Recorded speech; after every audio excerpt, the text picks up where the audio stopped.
heard the saying, simple is best? Well, that's because it's true.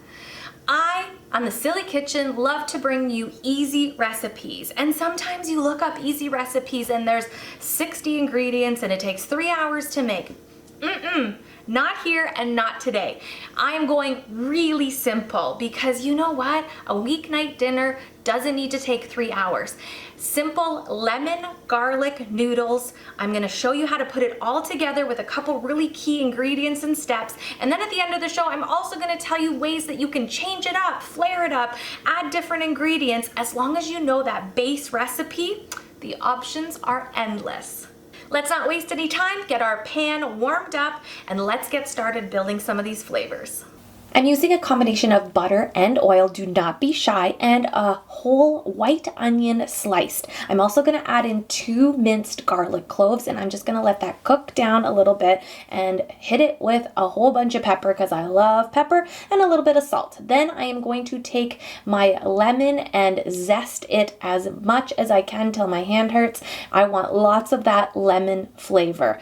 Delicious, we really want that. And I'm adding color to my onions by cooking them a little bit higher than I normally would. We aren't using a ton of ingredients, so I want to bring out as much flavor as I can. I'm taking out my pasta noodles, I'm using spaghetti, and placing them right from the water into my frying pan here. I don't want to lose any of that starch, so I actually don't drain my pasta anymore. I actually scoop it out, and then a nice ladle of pasta water. You gotta put that in there. Fresh herbs, I am just using a whole ton of parsley.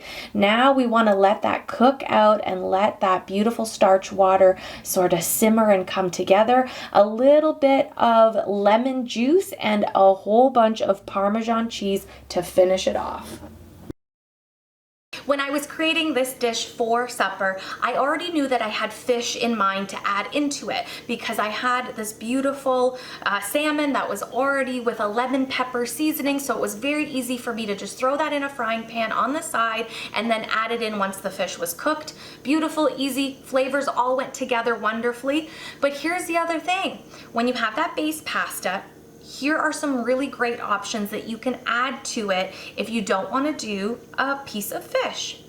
I will say seafood does go well with this because of that lemon flavor. It definitely pairs well. So if you did a little bit of like a Cajun shrimp or a buttery shrimp on the side and then threw it in, I also think a really nice sesame seared tuna, thinly sliced, then kind of put and sort of fanned over on top of the noodles would look beautiful and taste wonderful. If you're more of a chicken lover, beautiful. Do a really nice thin sort of pounded out, even a schnitzel or non-breaded, and fry that up in a little bit of pepper and butter, and then cut it up and put it into this pasta dish. Beautiful. Those are just a couple of ideas, but I'm sure you could do so many more. If you have done a lemon pasta and added a different protein or even increased your vegetable content, give me a comment below. I'm curious because this is a base pasta that I will make on a regular basis, and I love changing up all of those little additions to make it different. As always, thank you for joining me on the Silly Kitchen. My heart is always full when you are here and when you're engaging and cooking at home some of these recipes. Again, remember, these are ideas. Don't follow it to a T, make it your own, and have fun in the kitchen. Till next time.